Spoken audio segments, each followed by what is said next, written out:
আগে উনি প্রশ্নের উত্তর দিন যে ওনার দলের বিরুদ্ধে, ওনার বিরুদ্ধে, ওনার পুলিশের বিরুদ্ধে কেন এফআইআর হবে না। এসআইআর নিয়ে কোনো আলোচনা করবার মতো উৎসাহ আমাদের নেই।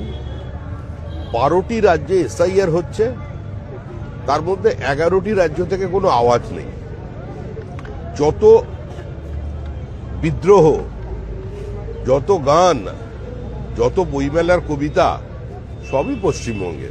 তার কারণ হচ্ছে আমাদের সঙ্গে 2200 কিলোমিটার একটা বাংলাদেশের বর্ডার আছে, যেই border porous, full of water bodies এবং 450 কিলোমিটারের মতো আনফেন্সড। কাঁটাতারের বেড়া দেওয়া যায়নি রাজ্য সরকারের অসহযোগিতার কারণে, জমি পাওয়া যাচ্ছে না বিওপির কারণে।